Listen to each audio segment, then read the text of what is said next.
Hi, everybody. My name is David Ferrándiz. I will be leading a presentation, a small lecture titled Chicano and Third World Studies, a Symbiotic Rise. And I'm just going to pull it up right now. Wonderful. So let me introduce myself. Again, my name is David Ferrándiz. I am a project match mentee for the fall 2024 semester.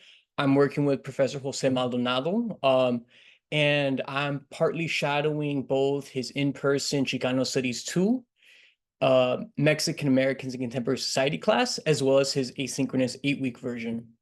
And so just a little bit about Project Match. Project Match is 30 years in the making. It's a internship program designed to increase the numbers of faculty of color within the LA Community College District.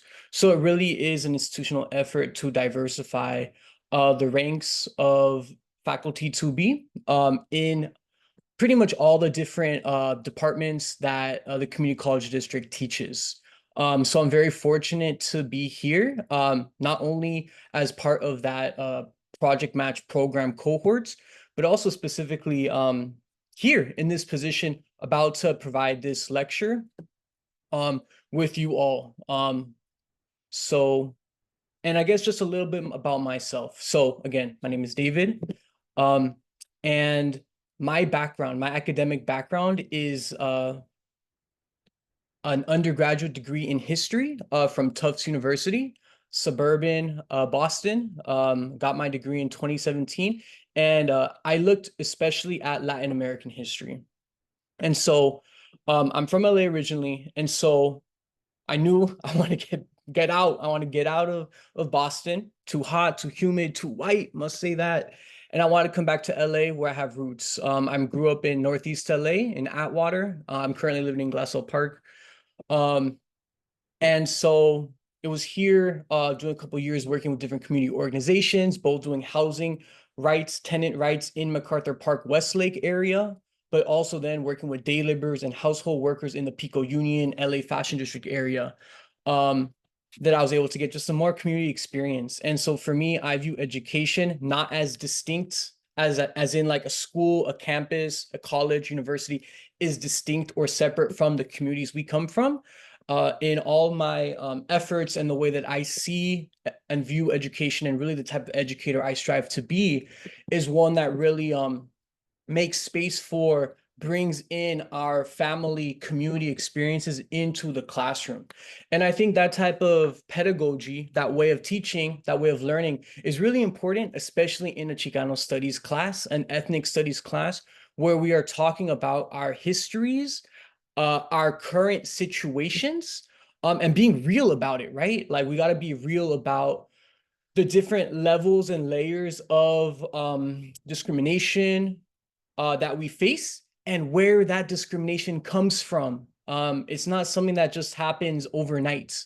These processes, in fact, are centuries in the making and don't just take place here in Los Angeles, what we can consider to be Tongva territory, but these processes of oppression are really playing out globally. And so that's especially what I want to draw our attention to in this lecture. So again, this lecture is called, and let me just swing on right back about my academic background. So I got that academic degree from Tufts University, got that history degree. And I decided to go back for my master's. And I decided to go to Cal State LA, a working class college, where I got my MA degree in Latin American Studies. I highly recommend that program in particular. The type of questions we engage with, the frameworks we think about, consider, are very much critical of power, and the way that different peoples rise up to organize and resist and build different futures and possibilities. So I just got my master's degree from Cal State LA this past spring, and it's my goal to teach. And so I'll be providing this lecture, which in a way is really pulling together a lot of my academic interests, especially within Chicano studies. So This presentation is going to be titled Chicano and Third World Studies, a Symbiotic Rise. And so in our in-person 16-week class, we've met a couple of weeks already, and we've begun to connect some points together. First off, in that week 1 lecture, The Roots of Identity and Denial, we talked about Chicano peoples as indigenous. There's this necessary quote that reads, "We did not cross the border crossed us." So Chicano peoples as indigenous peoples, as originary to this continent, these continents of Abya Yala, have been here for tens of thousands of years. Far longer than these colonial borders, such as that between the United States and Mexico.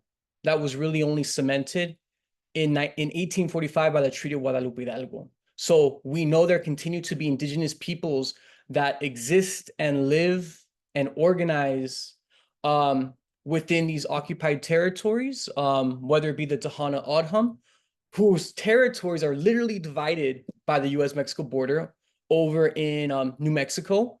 But also then we're learning about Aztlan, the homeland of the Aztec people, the Mexica people.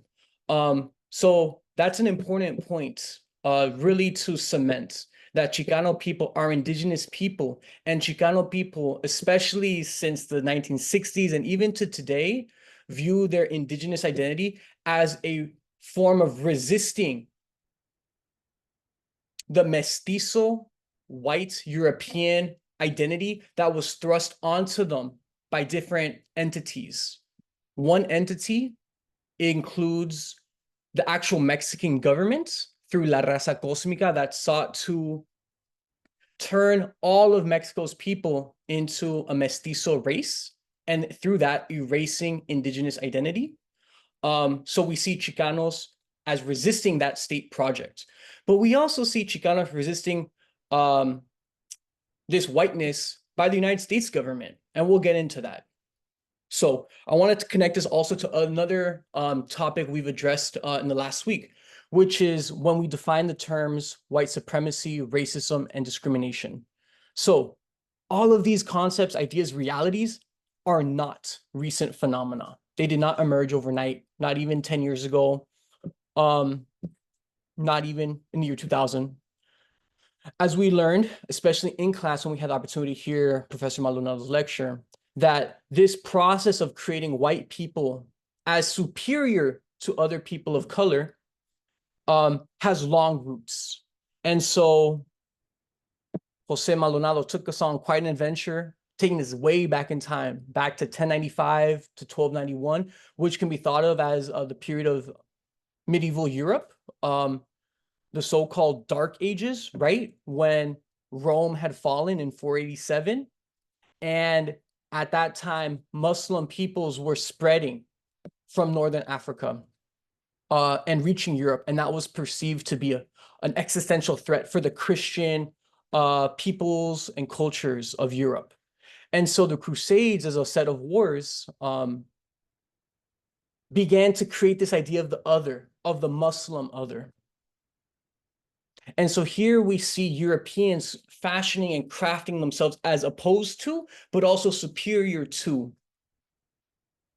people of color, whether they be living in other parts of the world or practicing different religions. And so it's this idea of othering or otherization that we see become replicated and reconstituted as global history advanced on its course. So in 1492, when Christopher Columbus magically discovered a new set of continents, what he called the Americas, this was an opportunity for the Europeans to cement their superiority onto a newfound group of, in this case, indigenous peoples. They established, or the Spanish in particular, established a system of caste. So basically a hierarchy, placing people born in Spain at the very top. Then it will be Spanish people born in the Americas. And then a whole long list of other quote unquote mixings of different Black and indigenous and Spanish European descended peoples. So we see that caste system develop, as well as a system that really uses and recruits forced labor. So on one hand, where we see white people be placed on top, we see people of color, whether they be the indigenous, many of whom are dying from disease, and in particular, enslaved Africans who are brought from Western Africa, who carry out, that's my little dog Gizmo. He's excited, he's on guard duty. We see Black people play the role of free labor, of free forced labor for the emerging Spanish elites. At this time, belonging to colonial Spain. And so if we take this idea of othering throughout history, we watched a documentary on 9/11 in 2001. We see the terrorist attacks that occurred. We also are learning about potentially conspiracies or learning to challenge what the government is presenting to us, not taking everything at face value and asking critical questions. And certainly part of those critical questions means asking what was achieved by everything that came after 9/11. After 9/11, we saw the increase of surveillance. Everyone's phones were being tapped by the Patriot Act. We see a rise in discrimination, especially against Muslim peoples. We can call that Islamophobia. We also see the creation of the Department of Homeland Security and ICE, which are now implementing pretty much a crusade of deportations against immigrants. And certainly we see 9/11 as the pretext or justification for the war on terror, which led to the invasion and occupation of Iraq, Afghanistan, and also using Guantanamo Bay in Cuba as a torture center of perceived quote unquote terrorists. So these are all some of the themes we've just dropped and begun learning in the past 2 weeks. And you might be wondering, why are we talking about all this in Chicano studies class? It's because, and I'll let you sit with that. So I'll ask it again. Why are we touching upon all of these themes from way back in time to Europe to 9/11? Why are we talking about that in a Chicano studies class? So take some time, think about that.